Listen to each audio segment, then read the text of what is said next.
प्याज की फसल में जो सबसे ज़्यादा परेशान करने वाली बीमारी होती है दोस्तों, वो होती है थ्रिप्स की बीमारी। तो आज हम इस वीडियो में यही बात करेंगे कि जैविक विधि से हम कैसे थ्रिप्स का कंट्रोल कर सकते हैं। जो भाई ऑर्गेनिक फार्मिंग करते हैं, इस वीडियो में हम पूरी बात करेंगे। वीडियो में अंत तक बने रहें और जो भाई इस चैनल पर नए हैं, चैनल को सब्सक्राइब करें और बेल आइकन को दबाना ना भूलें। दोस्तों देखा जाए तो प्याज की फसल में अगर थ्रिप्स की बीमारी लग जाती है तो उससे हमें 50% तक नुकसान प्याज में देखने को मिल सकता है। और अगर हम इसके कंट्रोल की बात करें तो हम इसे जैविक विधि से भी कंट्रोल कर सकते हैं और रासायनिक विधि से भी कंट्रोल कर सकते हैं। दोस्तों देखा जाए तो हम प्याज की फसल रबी सीजन में लगाते हैं और रबी सीजन में काफ़ी ठंड होती है। उस टाइम पे जो हम दवाइयों का स्प्रे करते हैं वो 10 से 15 दिन की गैप में कर सकते हैं और उस टाइम पे हमें इतनी दिक्कत देखने को नहीं मिलती। और जैसे जैसे मौसम आगे गर्मी की तरफ बढ़ता जाता है, मार्च अप्रैल की बात करें तो मार्च अप्रैल में थोड़ी गर्मी ज़्यादा देखने को मिलती है, उससे थ्रिप्स का प्रकोप भी हमें ज़्यादा देखने को मिलता है। और दोस्तों देखा जाए तो 2-3 सालों में मौसम में काफ़ी बदलाव देखने को मिलता है। कभी बादल हो जाते हैं, कभी बूंदाबांदी हो जाती है, तो कभी तेज़ गर्मी गिरने लग जाती है। तो इसी के चलते कुछ कंपनियों ने नए टेक्निकल्स का आविष्कार किया है, नई दवाइयों का आविष्कार किया है। तो आज इस वीडियो में हम इसी के बारे में आपको बताएंगे। दोस्तों इस वीडियो में हम आपको जो टेक्निकल बताने वाले हैं वो अलग अलग कंडीशन के ऊपर डिपेंड करते हैं। अगर आपकी प्याज की फसल में बहुत ही कम थ्रिप्स है तो कौन सा टेक्निकल इस्तेमाल करना है, अगर थ्रिप्स ज़्यादा है तो कौन सा टेक्निकल इस्तेमाल करना है। अलग अलग दवाइयों के साथ हम आपको जानकारी देंगे। तो कुछ किसान भाई हमें सवाल करते हैं, कमेंट करके बताते हैं कि आप हमें टेक्निकल के नाम ना बताएं, टेक्निकल के फ़ोटो ही बता दें। तो इस वीडियो में हम आपको फ़ोटो के साथ पूरी जानकारी देने वाले हैं किस समय पे कौन सी दवाई का इस्तेमाल करना है। तो पहला उपाय है दोस्तों, आप इरिगेशन से भी कंट्रोल कर सकते हैं। अगर आप अपनी प्याज की फसल में स्प्रिंकलर से इरिगेशन करेंगे तो उसमें आपको 50 से 60% थ्रिप्स पे कंट्रोल देखने को मिलेगा। अगर आप डायरेक्ट सिंचाई करते हैं, फ्लड इरिगेशन करते हैं, तो हमें इतना थ्रिप्स पे कंट्रोल देखने को नहीं मिलता है। स्प्रिंकलर सिस्टम से अगर आप सिंचाई करेंगे तो पत्ते पूरे गीले होंगे और उससे हमें थ्रिप्स का प्रकोप इतना देखने को नहीं मिलेगा। दोस्तों अगर आप जैविक विधि से थ्रिप्स में कंट्रोल करना चाहते हैं तो आप सुबह के टाइम पे राख का इस्तेमाल कर सकते हैं। राख दोस्तों अगर आप इस्तेमाल करेंगे तो पत्तों के ऊपर एक राख की परत चढ़ जाएगी, जिससे थ्रिप्स पे कंट्रोल हमें देखने को मिलेगा। थ्रिप्स का प्रकोप बिल्कुल भी नहीं होगा।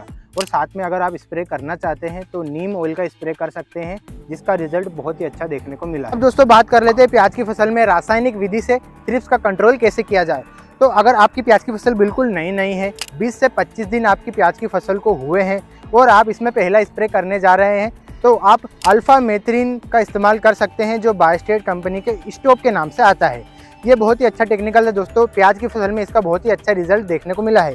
साथ में अगर आप फंगीसाइड का इस्तेमाल करना चाहते हैं तो फंगीसाइड के रूप में आप एंट्रोकोल ले सकते हैं, मेनकोजेब ले सकते हैं। बायर का जो एंट्रोकोल आता है उसका बहुत ही अच्छा रिजल्ट देखने को मिलता है। तो इनका आप इस्तेमाल करें, 35 दिन तक दोस्तों आप प्याज की फसल में थ्रिप्स से बिल्कुल फ्री हो जाएंगे। तो दोस्तों बात करते हैं प्याज की फसल में दूसरे स्प्रे की। दूसरा स्प्रे आप 35 से 50 दिन के अंदर कर सकते हैं। उसमें आपको प्रोफेक्स सुपर का इस्तेमाल करना है। प्रोफेक्स सुपर जिसमें प्रोफेनोफोस और साइपरमेथ्रिन का कॉम्बिनेशन हमें देखने को मिलता है, जिसका रिजल्ट बहुत ही अच्छा देखने को मिला है प्याज की फसल में, चाहे वो प्याज में लगने वाली इल्ली की बात हो या थ्रिप्स की बात हो। इसके साथ आप ले सकते हैं लेंसर गोल्ड, यूपीएल कंपनी का आता है, जिसमें हमें बहुत ही अच्छा कॉम्बिनेशन देखने को मिलता है एसीफेट और इमिडाक्लोप्रिड का। और इसके साथ अगर आपको फंगीसाइड का इस्तेमाल करना है तो आप साफ पाउडर ले सकते हैं। साफ पाउडर के अलावा आप रोको पाउडर भी इसमें ले सकते हैं। इन दोनों में से आप कोई भी इस्तेमाल कर सकते हैं और इसका स्प्रे दोस्तों बहुत ही अच्छा रिजल्ट देखने को मिलेगा। सेकेंड स्प्रे में हमें ये 35 से 50 दिन के अंदर स्प्रे करना है। ये थी दोस्तों पहले और दूसरे स्प्रे की बात।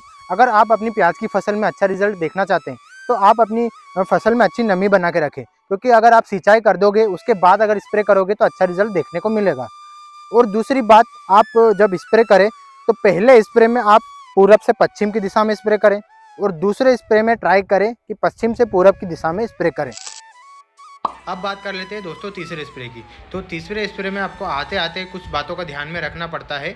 तो पहला आप लीजिए लेमडा और उसी के साथ आप इस्तेमाल कीजिए इमामेक्टिन बेंजोएट का, जो प्रोक्लेम के नाम से आती है। और आप इसमें कुछ ऐड करना चाहते हैं तो फंगीसाइड ऐड कर सकते हैं। आप फंगीसाइड के रूप में रोको पाउडर का इस्तेमाल कर सकते हैं। इन तीनों का आप कॉम्बिनेशन बनाइए, आपकी प्याज की फसल में बहुत अच्छा रिजल्ट देखने को मिलेगा।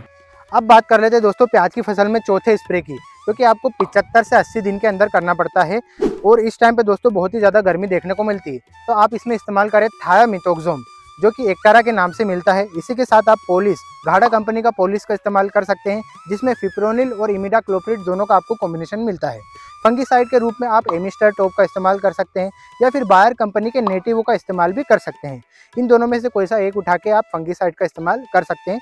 इनका कॉम्बिनेशन आप बना लीजिए और स्प्रे कर दीजिए। चौथे स्प्रे में आपको बहुत ही अच्छा रिजल्ट देखने को मिलेगा।